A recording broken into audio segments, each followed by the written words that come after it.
It's 3:33. Anyways, I have to literally leave in like 15-20 minutes, and I will be letting you know by the end of this video where I'm leaving.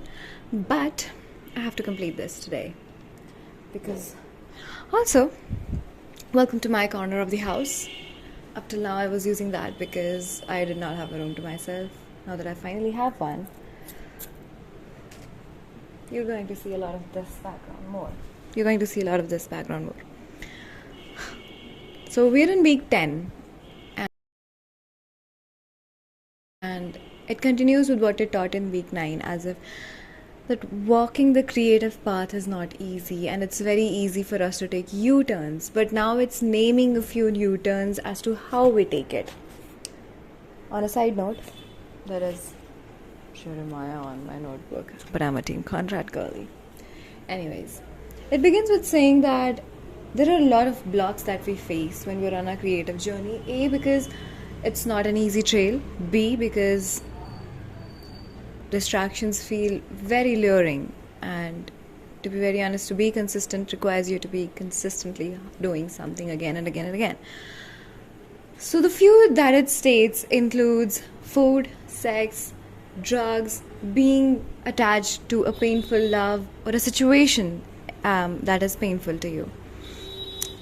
And these obsessive thoughts drown our little voice that tells us that, oh, you should be cleaning up your room, or you should be tidying up your place, and I think you should be doing that, and so and so. It drowns the voice that actually tells us to do what needs to be done, okay? But it's not the food, sex, and work. They're all good in themselves. It's the overindulgence in them. I mean, once in a while, having a good food is good for the body. I mean, it kind of, wants you to do more hard work. Having a good session of anything, it's good. But having it overly, like having it on an everyday basis, every meal, every 24/7 basis is not good. Overindulgence of anything is not good. Be it anything. I think not even your creativity. And that is when it comes to the point that there is this point called droughts.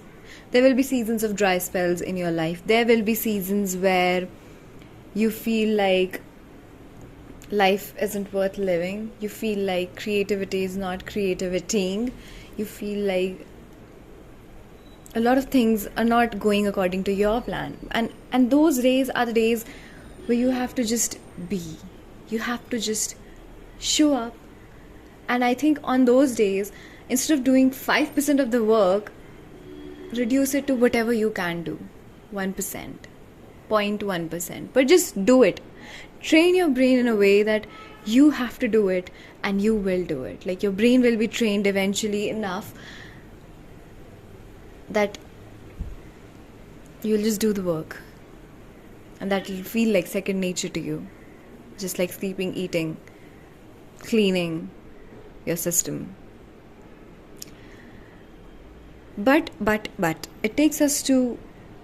leads me to a question like, what if I am like, I get attached, it is my second nature, but what do I do on days that I'm not able to do it? Like today, like I was not able to record the video there. I'll put in a few clips if I can, where I was recording and everything kept disturbing me, or something happened, and so I thought, why not record it over here? Why do I always have to record it there?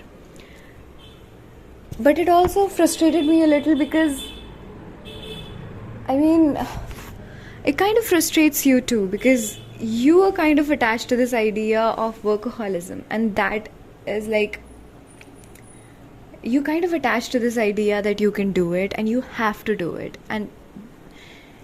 And I face it on a very regular basis. Earlier, it used to be with exercising. Whenever I would exercise, I would increase it every day by something or the other. And by the end of the week, I would be too burnt out, and then I would take 3 weeks off or 2 weeks off, and then 1 week would be my period. And then again, I would start the cycle, and again, I would burn out. That is when I realized that I just have to work out like for what, 30 minutes a day? Which is like similar to this. I struggle with feeling this feeling of fulfillment at times, and all these things that I talk about. I know I'm not the bestest person to be telling you these because I am still working on myself. I am not the perfect version, and that is why I'm reading all of this, and that is why I'm doing all of this, and that is why I'm practicing to put this video out there, because I want to do it. I want to overcome my fears, and I don't know. I mean, so this kind of few days back only, 2 days or yesterday only, I think I was not able to sew because I had another task on that day, which I wouldn't usually get on a day, which I wouldn't usually do on any days, and that was given to me by my family, that I had to complete the few tasks, and I didn't really get the time to do the tasks that I had assigned myself on that day. And I remember I was so pissed at myself that by the time it was night, and I remembered that, I had to do this, and I didn't do this, and I didn't do that, and I had to do this as well, that by the time it was night, I had a severe headache to a limit and then I thought, you know what, I think this is not it.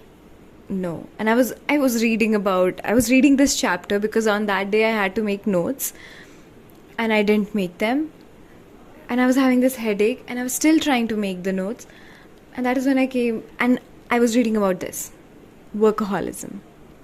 We often work to avoid ourselves, spouse, or real feelings. We say, if only I had more time, but maybe you had more time and maybe you're misspending it.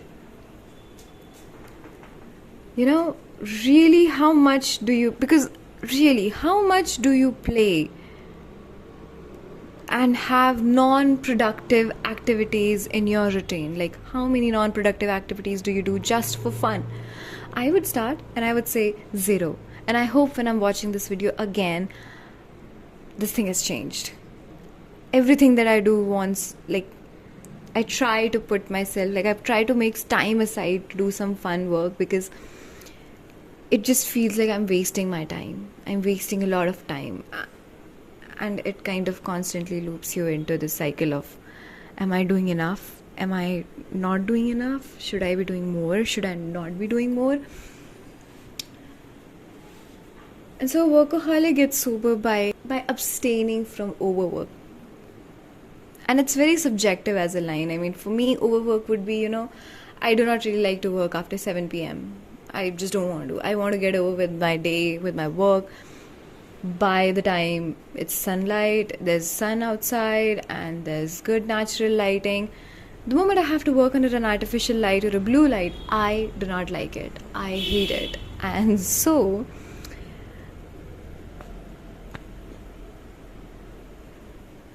for me, overwork is when I'm working after 7 p.m. I have to work after 7 p.m. on certain things that should have been done within the day. And so it can be very subjective. For some people, it could be overworking, could be, not having a day off. Some people, it could be not having even a minute to myself. So there are very different ways, but try to avoid overwork. You don't have to do the overwork at all. But it's very hard, and it's very frustrating at times to, just be like, oh, you know what, I shouldn't be doing it. Because our brain is always like, why you shouldn't be doing it? You're wasting your time if you're not doing it. What else will you be doing with your time? And what are you going to do exactly without doing that? I mean, where are you going with your life? And all these questions, they drown you. And it's kind of frustrating. But you got to tell your brain, just shut up. Let me have fun. And stop telling me what to do. So just do activities that make you happy. Like today I painted after so long. I have been very bad with watercolors my entire life, because I've always compared myself and the end result that I get with people who do amazingly great artworks.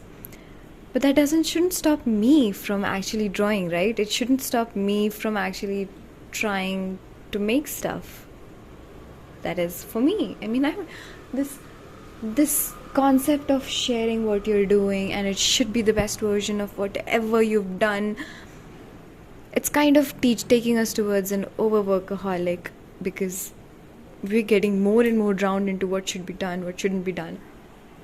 And I have to leave in 15 minutes. Fuck. Now there is this another part that came. Fame. I have been there.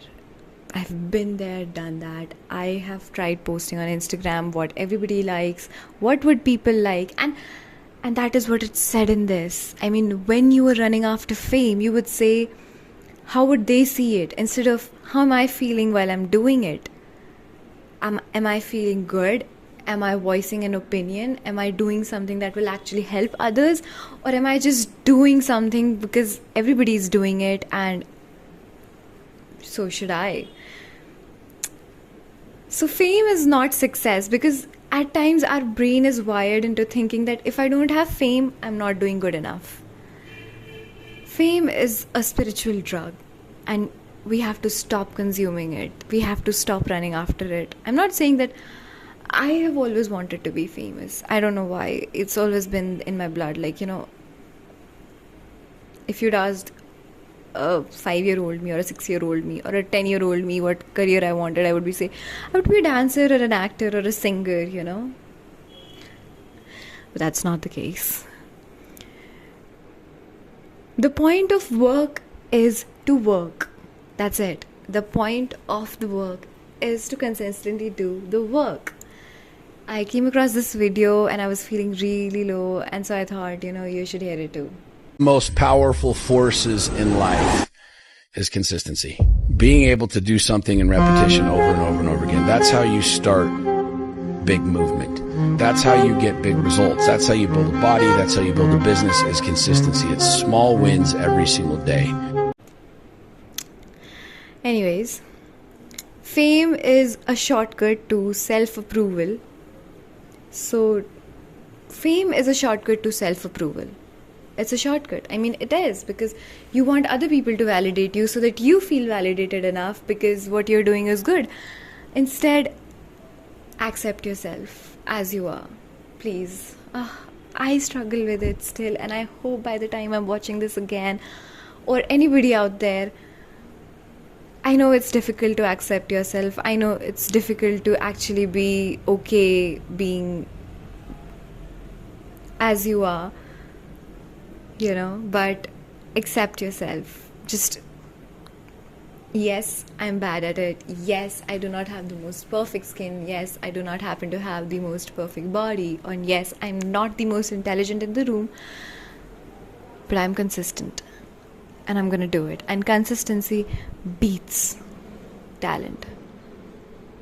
It beats it. Whew. And I have to be consistent.